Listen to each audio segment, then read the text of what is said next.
Good evening, everybody. We are live with Treswill Overmeyer. Thank you very, very much for joining us and taking some of your time out to engage with us, to engage with Treswill, to engage with me. We're going to try and keep the content really tight. It's going to be an exciting show with, I think, a lot of insight. I brought a good friend. Let me rectify that. I've asked a legend because I was reprimanded earlier on Facebook. AD Martin, I've asked the legend to be on the show with us. So, Teresa, over by you. Please introduce yourself. Yeah. Johnny, these days, these guys got no respect for teachers, eh? My bro. They make sure that they remind you. Left, right, and center. Make sure you say legend. I have to. I must.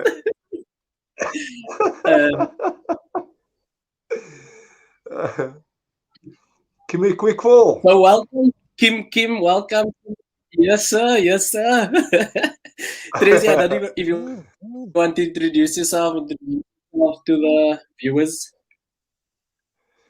Yeah, good evening, everyone. I'm Treswill Overmeyer, and I live in Ocean View, and Johnny and I got to chat a couple of weeks ago, and Johnny was just sort of inviting me to come onto the show and to talk a bit about what I'm currently doing and how that is impacting society. And so, it's an honor to be on the show, and I hope that what I will get to share this evening will be helpful to everyone who's listening and watching this evening. I'm married now for nearly 9 years. I have 2 kids, a boy and a girl. My son Judah is 5, and my daughter Eden is 3. Yeah, that's me in a nutshell. You forgot to mention. So you've played pro football for Cosmos. You played for Hellenic when Hellenic was in the heyday. City Pillars, FC Fortune. We played a tournament in Kimberley. I was an up and coming player. You guys were stars already, and we were talking about it in the hostel at Kimberley, me and my friends, about this team from Ocean View and Treswill Overmeyer, and we were having conversations in our room about you guys. I know you wouldn't remember that tournament, but we remembered you. I think if we get straight into it, Trezi, a lot of the conversations that we have, and I'm happy that we get to share this, is basically we're going to talk about conversations that we have on a daily basis, or not on a daily basis, but on the regular. Being a pro footballer, definitely it's an experience. I hope I can speak for both of us that we wouldn't want to change. We wouldn't want to change that because it was a great experience. But what are some of the issues that you faced as getting into football or pro football? What are some of the issues that you faced?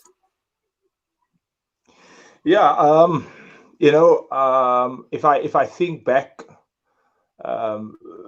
when we played, and if I look at the current generation who's pursuing a professional football career, I think the thing that captivates us the most is often the end product, Johnny. And I think you'll agree with that. It's the glitz. It's what we see, the homes the guys live in. We see the cars they drive, but there's a whole process within one's attitude, behavior, character that one, needs to become familiar with, and to prepare for before we actually go into that world. And that was something that, I mean, I think for a part of, I think for both of us, we inherited the gift of football, but there was the element of hard work because we pursued it. But there was a lot of things we weren't prepared for, like, the peer pressure. you Sure. know, being badly influenced, or having a bad judge of character even as adults, that was so necessary, and we didn't have that. I think specifically when my first PSL break, with Hellenic and Mother City, if I think just in Cape Town alone, um, I in my head I imagined that, you were going to play till you're like 40, and Yeah. you Yeah. know and so you're thinking, oh well, I can do this, I can be up late, I can party, I can still go drink, I can go out to a club, after a game on a Friday night, on a Saturday night. And then often I felt, lethargic on the Monday when you actually go back to training. Those were the days Yes. that you actually felt tired and exhausted. Mm. Um, things you didn't think about. And so at times when you're feeling like that, you're not giving your best, Of and course. you're not doing your best either, Of, and so of course. you're robbing and you're cheating yourself. And so I think one of the things that we missed, or that we weren't made to understand about pursuing a career, is that there's a lot of sacrifice, and sort of strength within one's personal character that you actually needed, that you Sure. required in order Sure. to, you know, uh, Yeah. man, if I talk about my days at Jomo Cosmos, one of the things, and Yeah. I think for me in my career, that was my biggest break. But one of the things I wasn't aware of was, you're coming into a new city, into a new Yeah. team, a new Yeah. culture as a people group, a colored guy from Of Cape Town course. coming into Johannesburg, playing with black Of course. guys. You're not speaking the language. You're threatening Sure. potentially another player's position. So no one ever said, "Oh, Treswill, come, let's go hang out. Let me show you this. Let me show you that." No one told me that. No one Mm. was that courteous to me. Yeah. And the consequence was is that I began to explore on my own. You know, Mm. and I ended up in places that I shouldn't have been ending up.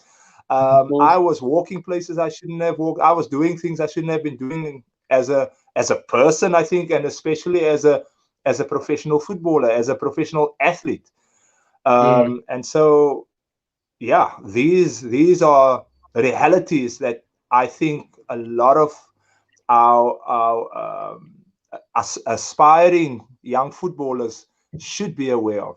I think our current crop of players, even now, whether you're playing for Sundowns, Chiefs, many of them are actually um, doing all these things right now, thinking that based on what they're earning, what they're driving, where they're living, who they're playing for, that it's going to last forever.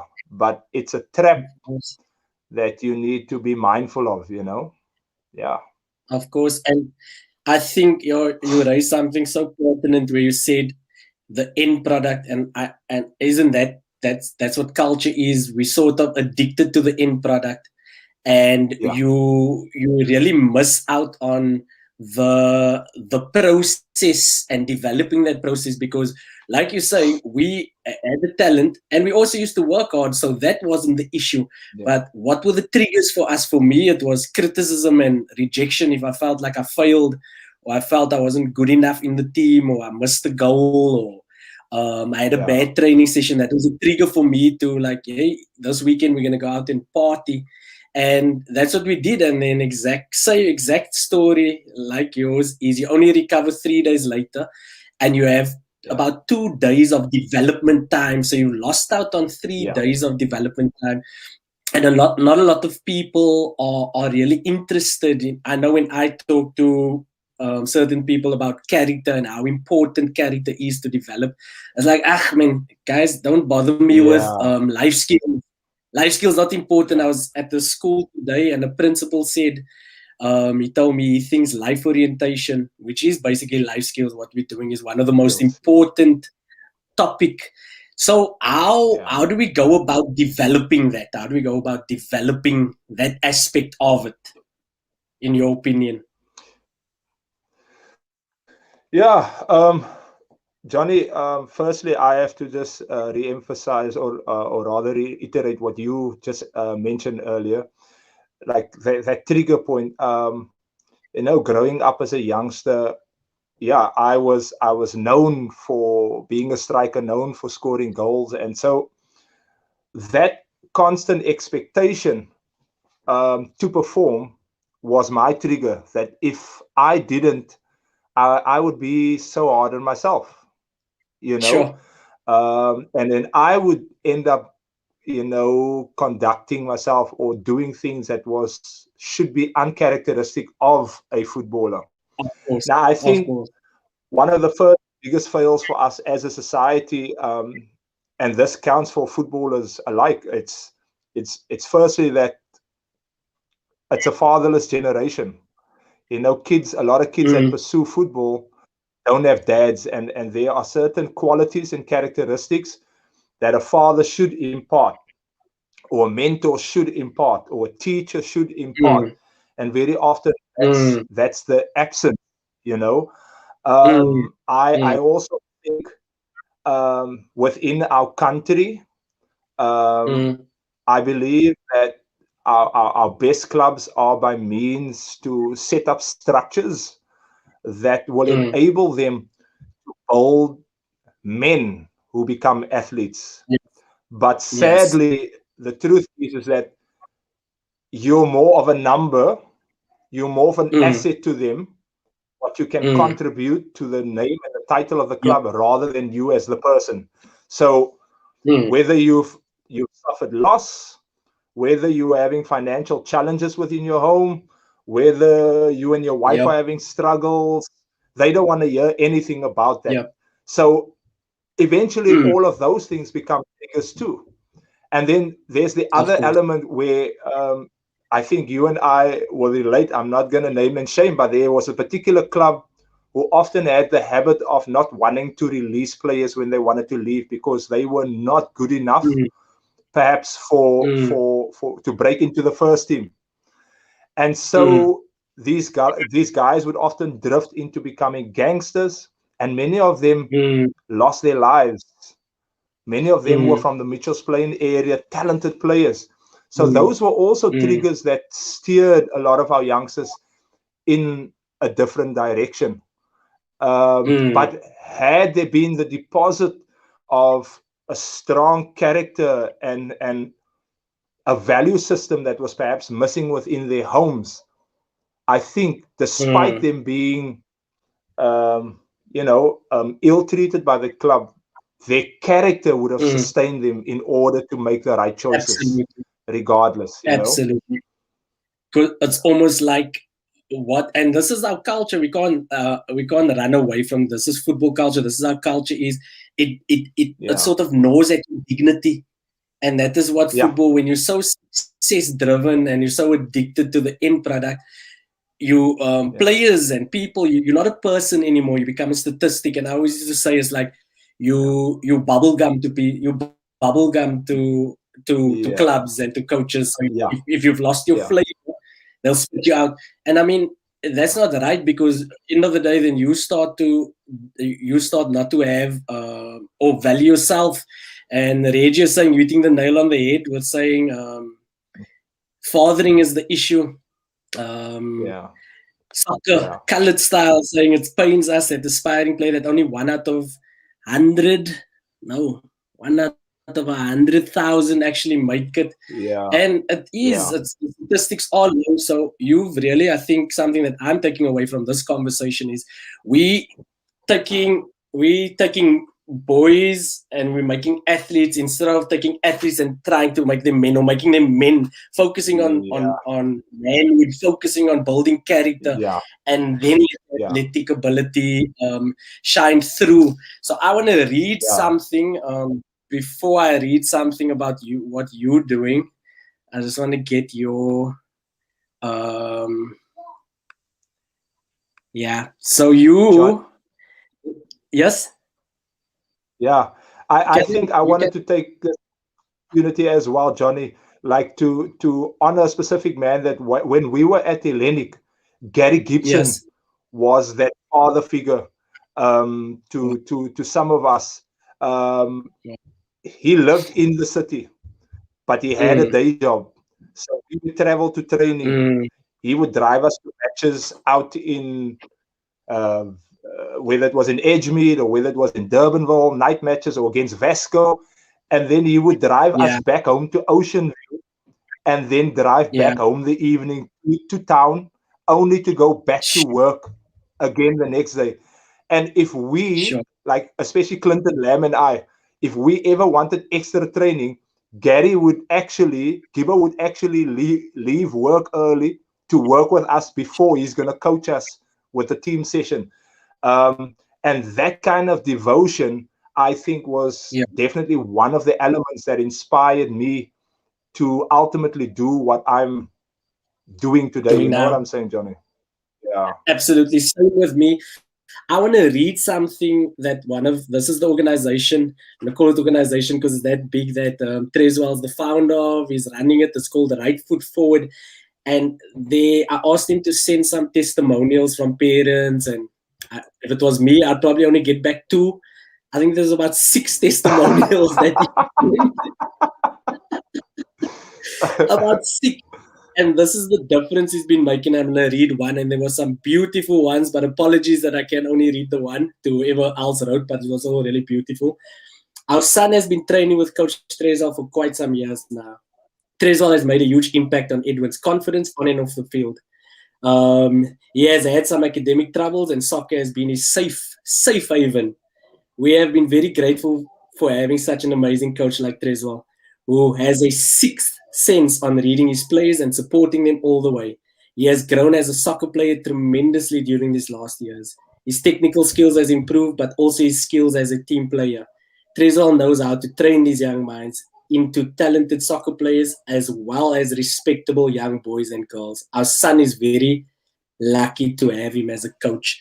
So one thing that stands out for me, we spoke about this before the program began. You said that you start the session and let him make mistakes, which is so countercultural. You just let him make mistakes. You encourage mistakes, actually.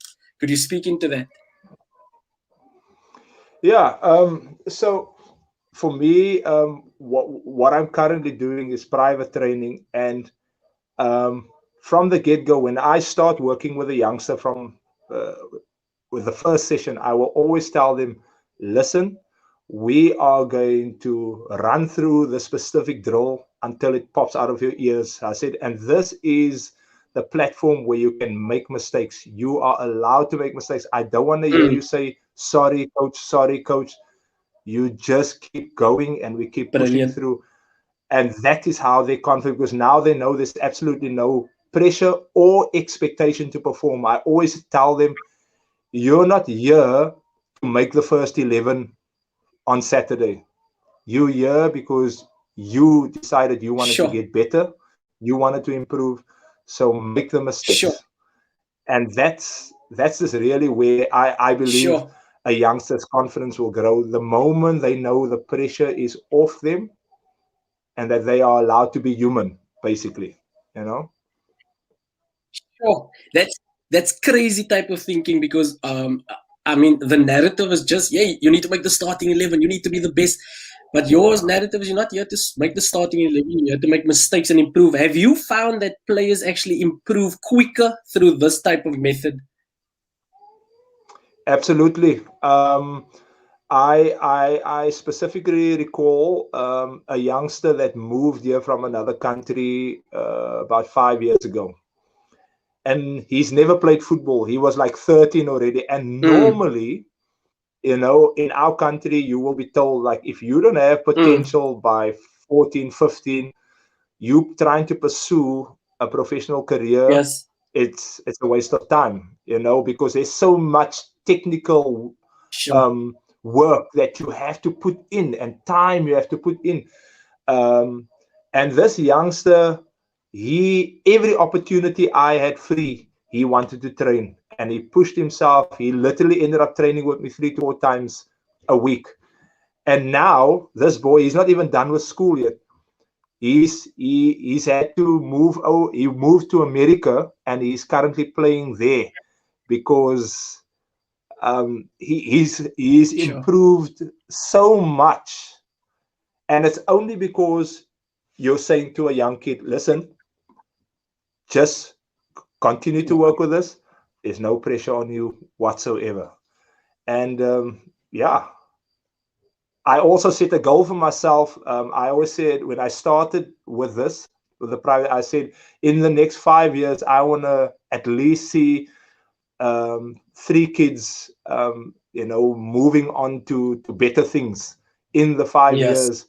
And yeah, it seems like things are getting closer. But I think the idea, if I can do that over 5 years, I believe there's a lot of well-meaning coaches that if we change, as you said, if we change the narrative on how we're coaching our kids, there's so many opportunities for young kids today.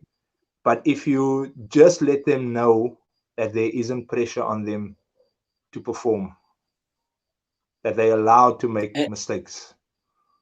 and that's so true. Sometimes we sort of get tunnel vision, and we sort of tell ourselves that this player, he has to go into this direction, or he's going into this direction, and if it doesn't go into that certain direction, is going to be, he failed at it. But there are so Yeah. many avenues and so many different opportunities for soccer player. Universities Yeah. is getting bigger now. Playing overseas in a lower division, playing there's a lot of opportunities that that we have. Brent James saying it's a marathon, not a race. Nothing gets developed overnight. Tell Yeah. us about some of the technical things that you do with your players. So the first thing, like I said, when I speak, when I start with a kid for the first time, it's always every day will be a couple of minutes of a life lesson. I will always take what we're going to be working on that day, and I try and convert that into a life lesson. And I'm not ashamed to talk about my own life. I'm not ashamed to use my life, or even my marriage for that matter, as examples to illustrate what we will be working on. When a kid, let's say, for instance, we're going to work on shooting today. You have to, there's like 5 components to striking the ball well. And I will tell a kid, be patient. And we're working on one specific, there's one kid, for instance, I'm currently working with. This boy could not strike a ball. We spent literally 10 to 12 sessions coaching him to strike the ball. This boy has now got such a clean strike, but I mean, not just clean, but like power. Wow. Everything else about his attitude to become a professional has been built in already. I didn't have to do anything to contribute to that. But that boy is actually going to be going on a trial now in this holiday in June. He's going on a trial in Spain. But he couldn't kick a ball 6 months, 8 months ago. You get what I'm saying, Johnny? But it is the patience that even you need to have. And that boy would tell you, if he was with me now, he would tell you, we could be like 7 yards from the goals, and he would miss the goals because he couldn't strike the ball. Yeah. And to now, within in less than a year, be given this opportunity to now go on a trial to Spain. You see, Johnny, the key is that's insane. The kids need to see the very thing you're preaching to them. If you're saying to them, be patient, don't be hard on yourself. If I'm not having a go at you, you mustn't have a go at yourself. They have to see it oozing out of you. If it doesn't, they'll pick it up, and they'll always be afraid, or they will lack the confidence that is required to do something well, because they can see that you're annoyed, you're you're frustrated, or and yeah, I believe that is the key. I've had to struggle with my own kids Coach Treswill, who so easily can tell other kids to struggle to even show that same patience to my own children. But every day, even that is a learning. But I see how my children's changing, and therefore I know, hey, if I use the same method, coaching the kids, the improvement, the development will be there, the confidence will grow. I want to see kids be confident in themselves, confident in their ability, and believe that if they make a mistake, it's okay. And that's what I think I'm learning on my journey. It's sometimes easy to teach, but as they grow, we also need to be growing as coaches, as teachers. So sometimes the idea is that as a teacher or coach, you know better. So automatically means that you don't have to grow, but there's so much growing that you need to do. And kids watch. So they're able to see, okay, this guy, he backs up what he says. They're more eager to follow you. I think what I'm seeing more and more now is like kids that's so hyper competitive. It's almost like they've lost this happiness. And football was about happiness to us. Football was about enjoyment. Football was about football was about just playing the game and growing. And Pink Butterfly says, very insightful teaching from Coach Treswill. You're answering all questions I may have had. Trezi, is there anything else you want to talk about? Is it your organization, your private coaching? Is there anything else you want to share before we end off? Yeah, you touched on it now, Johnny.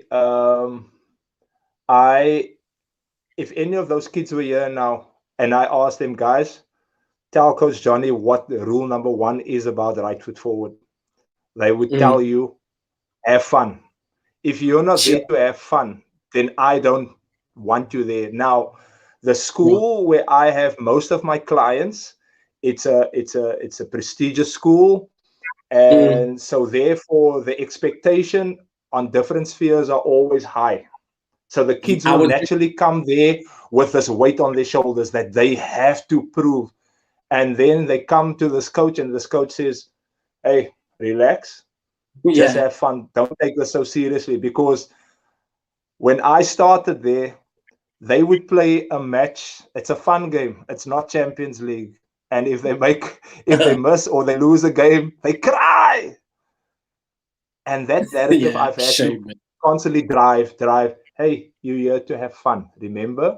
Have fun. Have fun. I haven't seen that now for 2.5 years. Sure. Now I've got a question for you. How do you balance having fun with keeping the standard or the level of hunger high? Because I know you obviously like the standard will maybe drop or vary, but how do you keep fun and still the staying hungry and working hard? How do you maintain that balance?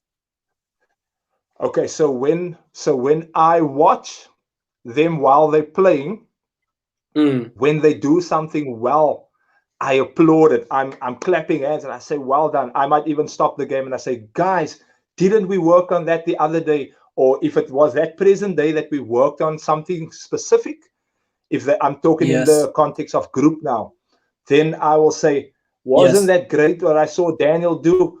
Hey guys, won't we agree that what Edwin did there or what Hudson did was good?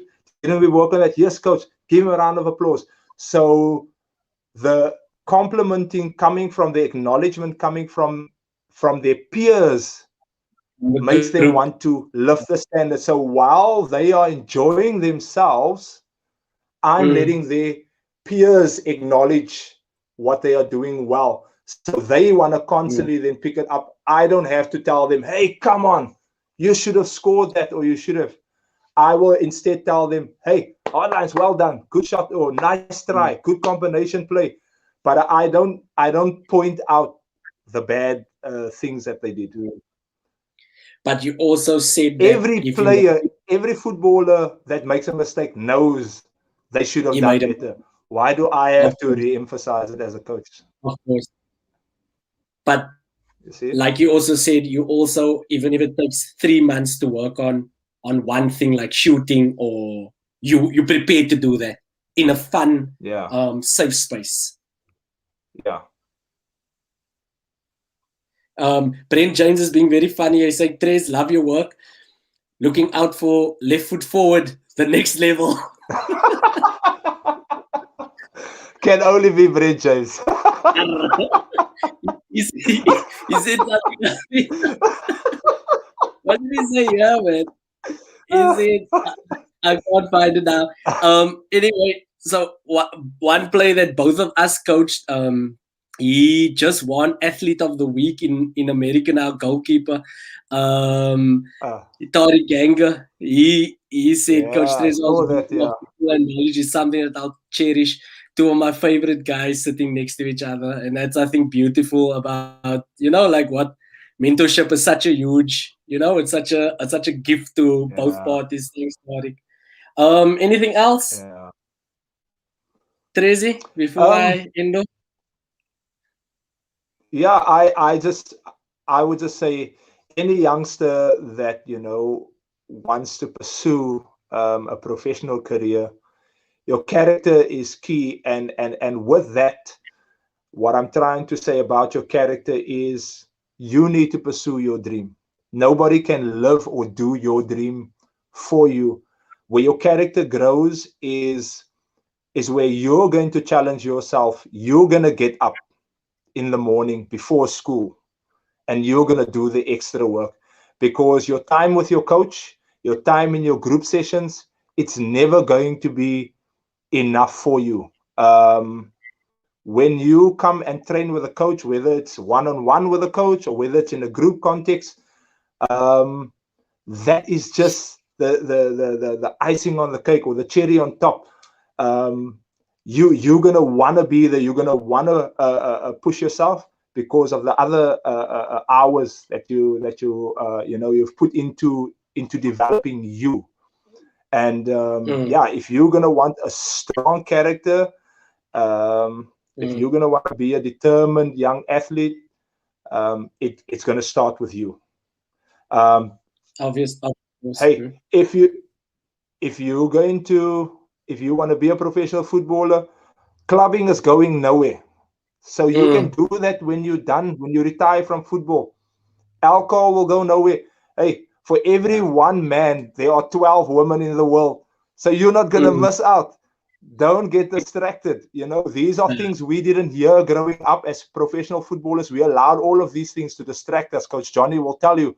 But we are telling you now, these things are going nowhere. You can always come back to these things.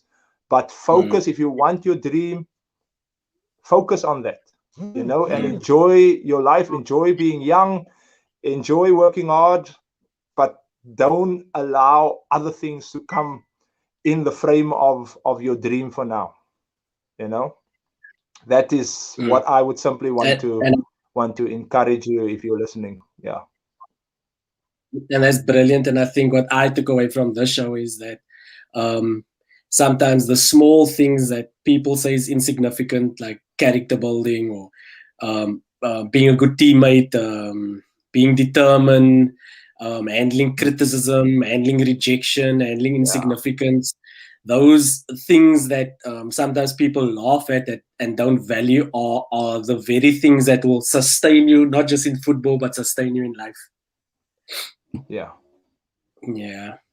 Absolutely. Okay, thank you so much, Tracy. We'll definitely have you back. I know it's I try to keep the content tight, but there's only so much you can talk about. But we'll definitely have you back for another show. We want to wish Right Foot Forward all the best, and we pray that God will bless it abundantly. And viewers, thank you for joining us. I know taking time out of your schedules is not an easy thing to do, but we appreciate it. Thank you very much. Yeah.